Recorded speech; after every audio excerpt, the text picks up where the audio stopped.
Lions back to 500. Big win today over the Hall of Fields. They take care of business. It's the Postcast, a New Year's Day edition of Locked On Lions. Let's do it.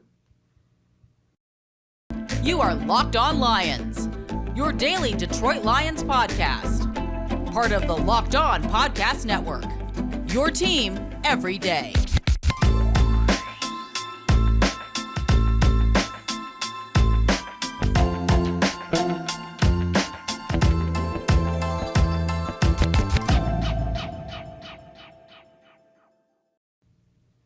What's going on, everybody? Happy New Year. It is New Year's Day, January 1st on a Sunday, and Monday, January 2nd. Matt Dery with you, Locked On Lions on the Locked On Podcast Network, your team every day. Postcast edition on a Sunday in which the Lions had a nice and easy Sunday. It was a breeze as they knocked off the Chicago Bears today at Ford Field in front of 66,000 plus. Awesome crowd, 41-10. Lions dominated. It started off a little shaky. Hall of Fields got going on the ground, but then the Lions defense was just superb the rest of the way. Held the Bears to like 7 yards passing in the first half. And then the second half, DeAndre Swift, the ground game, Jamal Williams, a career high. And the Lions just dominated the Chicago team, sweeping the season series from the Bears, getting back to 500 at 8-8. And now, with help from the Browns of all teams today, beating the Commanders, the Lions find themselves, at least at the time of this recording, at 5:39 Eastern right here. The Lions are in the 7th and final playoff spot in the NFC. Now, Seattle's winning as we speak. Green Bay is winning as we speak. A lot of things have to go down for the Lions to do this, but they had to take care of their own business today, and props to them for bouncing back and looking so much better than they did last week. Credit to Dan Campbell and the staff. This was a dominant performance today by the Lions to get to 8-8, with Green Bay lurking next week at Lambeau Field. Thanks for making us your first listen, checking us out here on YouTube. If you're watching on the YouTube channel, you can follow us on Twitter at Dery Speaks, at Locked On Lions on Twitter, and also the Matt Dery Facebook fan page. Postcast, baby. We'll talk about the offense, the defense, all the great things that happened today. And also hand out game balls. I may have more game balls today that I've handed out on a postcast than I've ever handed out before. That's how impressive the Lions were today. This was dominant. It was 38-10 at the end of the third quarter, and the Lions were able to rest their starters and bring in Nate Sudfeld and others, and it was great. Let me get a little water here as I'm talking, but this is what they needed to do. Last week was an utter embarrassment against Carolina. It was terrible. The Lions got pushed around. And yes, I saw some of you were tweeting to me today at Dery Speaks. Yes, I saw the league is going to throw some shade at Carolina, and there's some sort of grievance being filed by the Players Association for the field last week. I don't care. I don't care. The Lions played on the same field as the Panthers last week. But you know what? Today, this team was ready to play. This wasn't just a squeaker. This wasn't waiting on a Cairo Santos field goal or a Michael Badgley field goal or Goff has to take. This was a pounding. This was an ass kicking today. And I loved it. And the Lions needed this. They looked the part today. The O-line was great. The running game was back.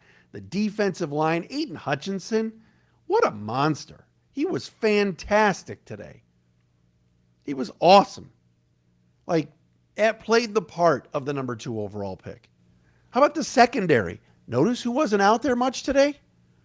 Notice that Jeffrey Okudah was benched? Guys in the secondary played great. Melifonwu, this was a total 180 from last week. Everybody was really good. James Houston, can you believe they cut this guy out of training camp or out of the preseason? Thank God they got him back. What a draft pick by Brad Holmes in the 6th round. James Houston has 7 sacks, 7.5 sacks already this year. As a rookie, he's played 6 games. They got something's coming here. This is great. This is fun. Week 18. Now I'm getting text messages. Are they going to flex the Lions on Sunday Night Football next week?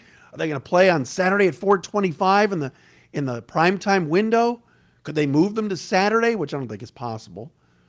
I don't think that's possible, but I've heard from a couple of people that Lion-Packer game could be 4:25 next week in prime time.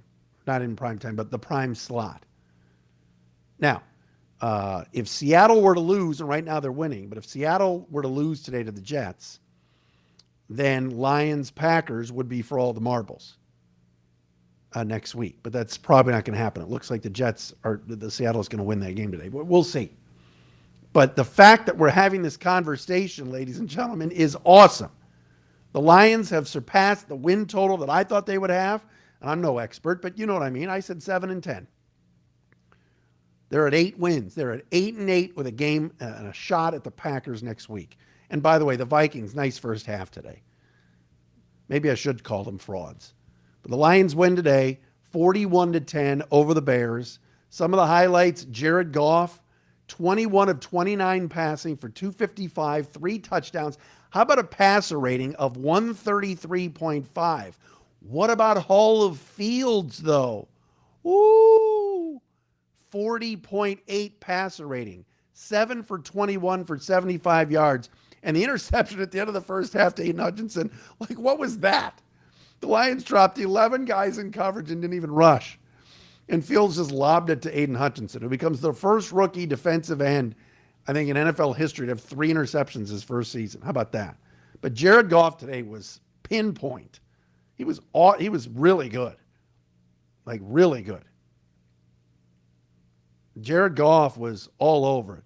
Dan, nice job. Nice job, Jared.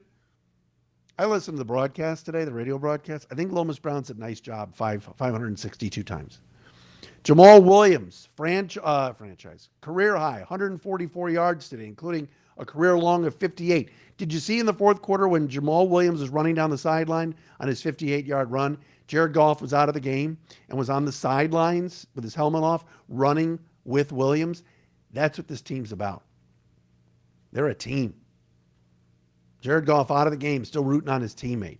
DeAndre Swift today, 78 yards rushing and 39 yards receiving, over 100 total yards today. It was great to see the DeAndre Swift of old today.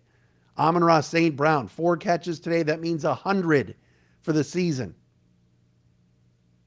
Dude's a baller, a total beast. Defense was awesome today. Hutchinson, the fumble recovery and the interception and a half a sack today. 2 sacks today for Josh Paschal. James Houston, 3 sacks today. What more can you ask for from this team? The Bears stink. I get it. They suck. I said it on the crossover with Lauren Cox on Thursday. All right? Chicago's horrible. But you still have to play the game. They're still an NFL team. And the Lions pounded them today. Put them away. It looked bleak early, 10-7 Chicago. Fields had run for like 120 yards in the first quarter. It was like, oh my gosh, what is going on? He had that 60-yard run. But then the Lions just sort of settled down, a couple of nice long drives, turnovers, and they handled their business. And, to finish the season 5-4 at home, to give that crowd something to walk away from today on New Year's Day, to win 41-10 has some serious meaning. It does. All right. Even if this team doesn't make the playoffs, you have to love what they're doing. You have to respect and appreciate the trajectory that they're going. Brad Holmes, I've been tough on. I've been not difficult. Brad Holmes is a second-year GM. I was hard on him on the kicking situation. He botched it. I was tough on him on the backup quarterback situation. But all these guys that Brad Holmes drafted himself, all these picks, Amon-Ra St. Brown, Aiden Hutchinson, James Houston, Kirby Joseph, the list goes on and on. They're all performing. They're all making plays. Paschal today. Those are all Brad Holmes players. His stamp is on this thing. And Dan Campbell had his team ready to go today. And they were physical and creative, all those things. So we'll hand out some game balls on the postcast. We will do that coming up next. I want to tell you, though, that did you know that driving high is considered driving under the influence? That's right. Driving under the influence of marijuana is against the law in every state, even in states where marijuana is legal, like in Michigan. That means driving high could get you a DUI. Don't do it. If you think the law enforcement officers can't tell when you're driving high, you're wrong. Your friends can tell. Your coworkers can tell, even your parents can tell. Everyone can tell. So what makes you think that law enforcement officers don't know when you're driving high? Driving under the influence of marijuana can slow your response time and change how you perceive time and speed. So even if you think you're fine to drive when you're high, you're not. Because the bottom line is, if you feel different, you drive different. Driving high is driving under the influence. So remember, drive high, get a DUI, paid for by NHTSA. And hey, what about our friends at BetOnline? I'll be waiting tonight with bated breath when the lines come out for Sunday of this coming week when the Lions play the Packers. And the first ones to always have the best point spreads, betonline.net, your number one source for sports betting info, stats, news, and analysis. Get the latest odds and trends from every professional and amateur league out there, from pro football to college bowl season, basketball, and of course the NHL. We've got it all at betonline.net. If you love sports podcasts, you can even find those at BetOnline as well. We're the fastest and easiest way to get your betting info. Head to the website today or use your mobile device to learn more. BetOnline, where the game starts. All right, it's the Postcast edition of Locked On Lions on the Locked On Podcast Network. Matt Dery with you. Happy New Year, everybody. Hope everybody had a safe one and a good one. And now we got a whole week to go and to get ready for Lions-Packers this week. Hopefully going to catch up with Ross Tucker this week. We'll have Peter Bukowski on, of course, the host of Locked On Packers on the Thursday crossover. What a fun game today at Ford Field. Place was jumping. I think there was a part in the third quarter where the crowd was so loud, you could tell the offensive line for the Bears couldn't even hear Justin Fields, who, by the way, can really run, and he's tough. All right, I may be critical of him as a quarterback, but that dude took a pounding and takes a pounding every week. Even in the first quarter today, you could tell he was gassed. But he gets back in the game and never took himself out of that game today. Lions gave up 200 yards rushing, but all in all, the defense did a really good job and made some adjustments after the first quarter. The first quarter that was, won by the Bears 10-7, and then the Lions put up a goose egg the rest of the day. The offense is really clicking at home. It really is. You just see that Jared Goff is comfortable, and we'll get into this after the season's over about the future of Jared Goff and the Lions and everything else. He's not going anywhere for next year. He'll be back. But you look and see how well they protect him, how well they scheme, the use of the tight ends, Brock Wright, Brock Party, New Kids on the Brock. I mean, all of the nicknames. But Brock Wright, James Mitchell, and Shane Zylstra are all a part of this passing game that right now is just, other than last week where it was terrible, but especially at home, this team is just so comfortable on offense. And it starts with Goff. You've got to have quarterback play. And Ben Johnson, probably going to get a head coaching job somewhere this offseason. He's going to be a hot commodity and a name and a candidate. And who knows, maybe Denver takes him or the Colts or Houston, somebody. But Ben Johnson has done just a whale of a job with all the different things that this team does. But it started today with the ground game. Lions ran the ball 39 times for 265 yards today. They set up the passing game and the play action stuff with the ground game. That's where it all started. Jamal Williams averaged 6.5 yards a carry today. DeAndre Swift averaged 7 yards a carry today.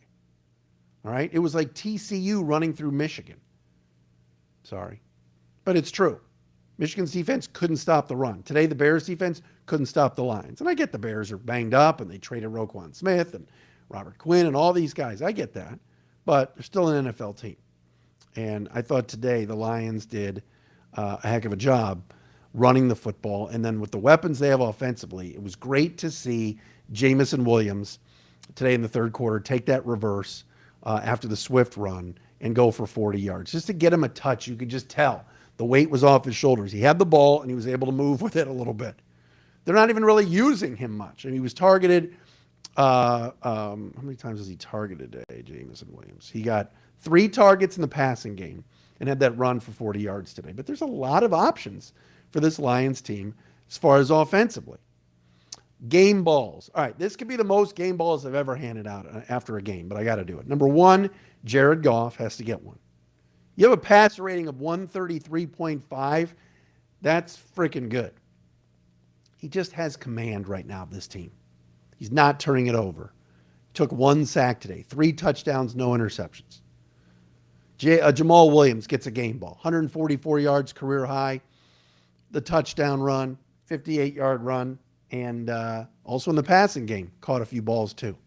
DeAndre Swift today, over 100 total yards, 11 touches in the ground game, 4 touches in the passing game. 117 yards of total offense today for DeAndre Swift. That's going to be, there's a burst about him right now. He looks healthy. He looks confident. He's not running out of bounds. He's cutting stuff up. This is the DeAndre Swift that we've been waiting for. Amon-Ra St. Brown with 4 catches today has over 100 for the season. Youngest guy at 23 in Lions history to do that. He gets a game ball for me, even though it wasn't an Amon-Ra St. Brown type of game. Still, got to give him that. Brock Wright, all right, Brocktober, 2 touchdown catches again today. Tight ends keep catching touchdowns from Jared Goff. 3 last week, 2 this week. Amazing. He gets a game ball for me, and he did a nice job in the blocking, in the run game, blocking too. Josh Paschal, how about 4 solo tackles today, 2 sacks. There we go. Josh Paschal showed up today. Aiden Hutchinson has to get a game ball, even on the Kaminsky sack today. And the Lions today sacked Justin Fields 7 times. But on the Kaminsky sack today, early in the game, that was all Hutchinson. Fumble recovery, interception, half a sack, pass defended, 2 solo tackles. Aiden Hutchinson was all over the field today and gets a game ball. 3 sack day for James Houston. He gets a game ball. I think that's 7.5 now for him on the year. That's just insane. But the way he kind of just leans his body, goes low and goes around those tackles, and then can still turn the corner. Lions may have something here as kind of a third down pass rusher in number 59. He was tremendous today and played a heck of a game. So that's a bunch of game balls I handed out. But I had to do it. All these guys deserve it, man. You could give Jack Fox, 3 punts with a 50-yard average and a long of 60. You give him a game ball every week. Lions are now 8-8, and now going to wait and see what happens with the Jets and Seattle, with Green Bay and Minnesota, and then the schedule maker. What are they going to, Green Bay up 24-3 now, heading to halftime. But are the Lions going to be pushed to 425, or could they be in prime time and play the flexed Sunday nighter next week for all the marbles at Lambeau Field? Jacksonville and Tennessee are going to play for the AFC South next weekend, and everybody thinks that's going to be flexed to Sunday night. We'll see. But there's a chance Lions and Packers could be for all the marbles, meaning winner gets that 7 seed. It's possible. Now, again, the Jets have to come back to beat Seattle today for that to happen. One more thing I want to say about next week. I want everybody to get ready. And I want everybody to get ready for the Lions going up against the Green Bay Packers and the officials. Because everything I've heard today is Packers. Oh, Washington lost. That could open up for Green Bay. Green Bay this, Green Bay that. Everybody's talking about Aaron Rodgers getting to the playoffs. Nobody's talking about the Lions. I'm not saying there's a conspiracy. I'm not saying the league's going to send in officials that are going to favor Green Bay. Just watch out. James Houston next week, when you sack Aaron Rodgers, be very careful that you don't throw him too hard to the ground. I could just see some sort of roughing the passer BS call next week that would cost the Lions. I'm throwing it out there today. All right, this has been a Postcast edition of Locked On Lions right here on the Locked On Podcast Network. Lions win 41-10, a blowout of the Bears to get to 8-8. Thanks for making us your first listen. Thanks for watching on YouTube. We're back again tomorrow.